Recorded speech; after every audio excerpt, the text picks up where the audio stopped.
What's up everybody, this is Kincade and welcome to episode 1 of my 2003 Suzuki RM125 build.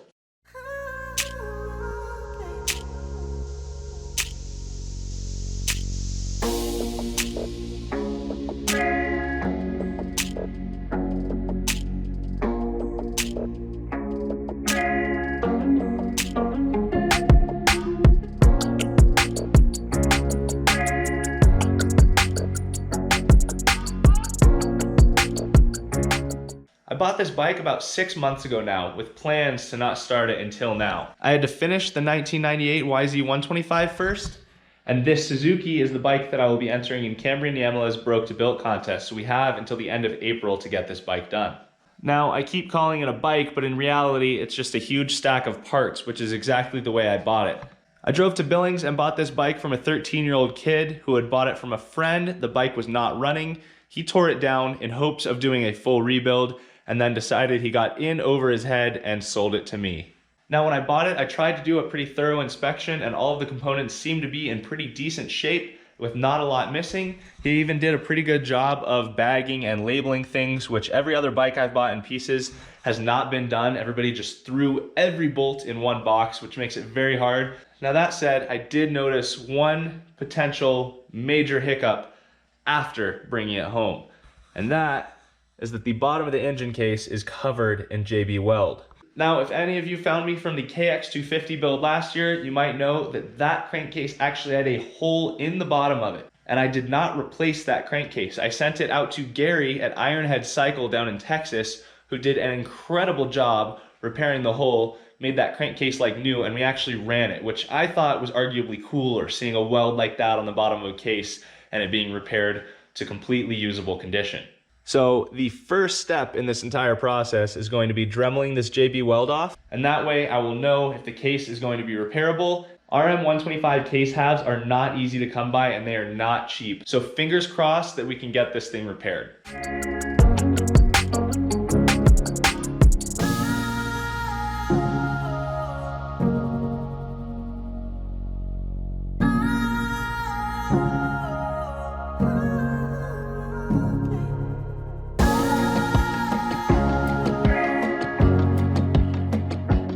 Got that JB Weld off, and honestly, it's not nearly as bad as I expected. I'm curious what could have caused this, but there's just one little tiny chip out of the case. To move this forward, it's time to get the remainder of the engine taken apart and the case is split.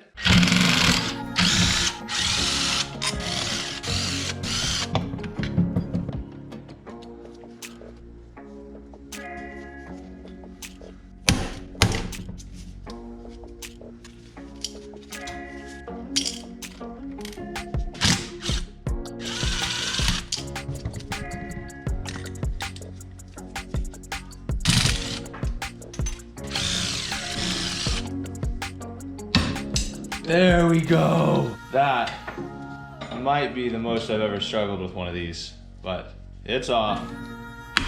Oh, there she goes.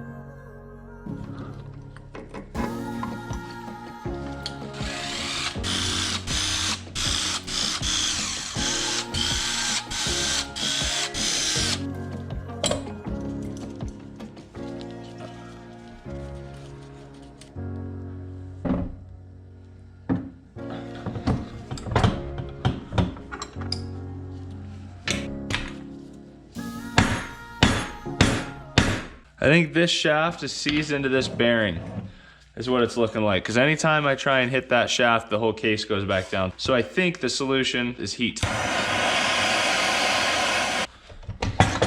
Oh, finally.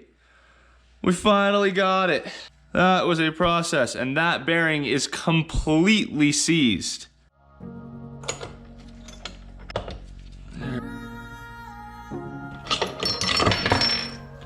Hallelujah. This was literally just chilling in the transmission. Hopefully this got dropped or something while the previous guy was disassembling the top end, but that's concerning. Okay, so I just realized the spot that was covered in JB Weld is completely a non-issue. This part of the case is completely sealed off from both the crankshaft and the transmission. There must have just been a poor seal allowing oil to traverse through here. So this is not gonna be a problem at all. Our crankcase does not need repair. Come on, baby. Hey, there we go.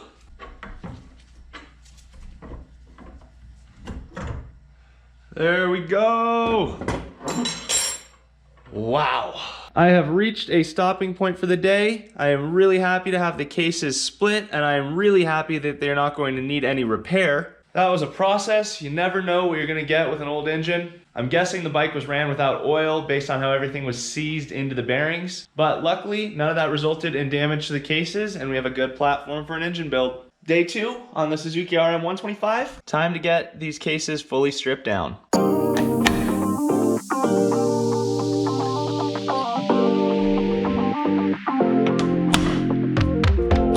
And there's 2. A good impact screwdriver is such a necessity when working on engines. This is a tool that took me a really long time to buy and has saved me countless hours trying to get bolts and screws out with stripped heads or that are way too tight. The impact screwdriver is super awesome.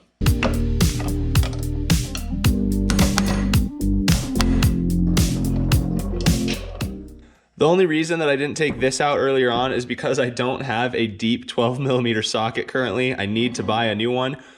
But I do have a deep 12 T-handle. So what I'm going to do is the same thing I did with the YZ125, is super gently clamp this in the vise to avoid damaging it, heat it up so that this bolt breaks easily, and then just use my T-handle. I will say this is not the recommended method of doing this. If I were a little bit smarter, I would get a deep 12mm socket, but this worked without issues on the last bike, and I'm just gonna run with it. My method here is to clamp this as lightly as possible and then continue trying this to see if I can break the bolt without this spinning. The shift drum is a really, really strong piece of metal, so it's not like I'm just gonna crush it like it's aluminum.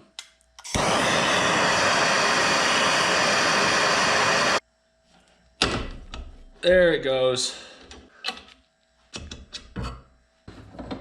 So again, would not recommend this method, but it did work. You can see I bit a little bit right there and a little bit right there.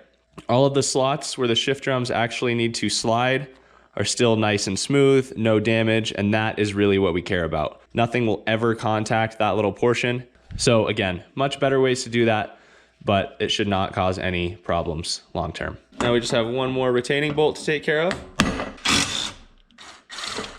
It is time to drop these engine cases in the oven so that we can get the bearings to loosen up and either drop out or come out super easily. So when you do this, I just go ahead and throw the engine cases on a baking sheet with the bearing side facing down. That way, if the oven is enough to make them drop out, they'll just fall right onto the baking sheet. So we're gonna toss these in the oven at 325 for about a half hour. While those cases are in the oven, I wanna take a moment to talk about Push. This is an action sports brand I started a couple years ago. I'll put the website link in the description. It's pushthelimit.com. It's a website with lots of different action sports tutorials teaching you how to do tricks in all your favorite sports. We've got a pretty sweet line of apparel if you're interested in checking any of it out. The link will be down below. Any support there will help Push become a bigger part of the action sports community as well as support me and the channel. Okay, cases just came piping hot out of the oven. This crankcase, we had 2 bearings drop right out. This half, none dropped right out, but they should pop out super easily. Almost no force at all. How it smells like oil. Yeah. It'll go away.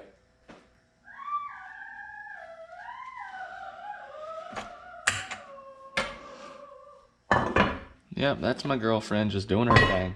All right, we have 4 bearings left. These ones I will hit with a blind bearing puller, and these ones I will use the bread method for.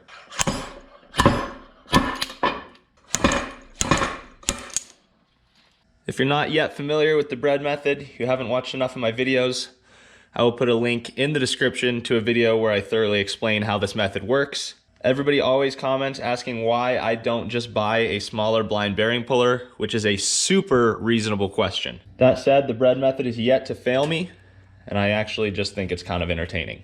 There's something about shoving bread into a case that is one day going to be a running motorcycle is just hilarious.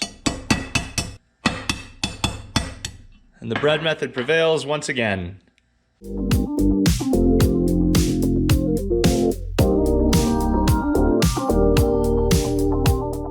And the bread method prevails for the second bearing. And our cases are dialed. There's a good chance I'm gonna send these cases out to Greg Hitchko to do some vapor blasting.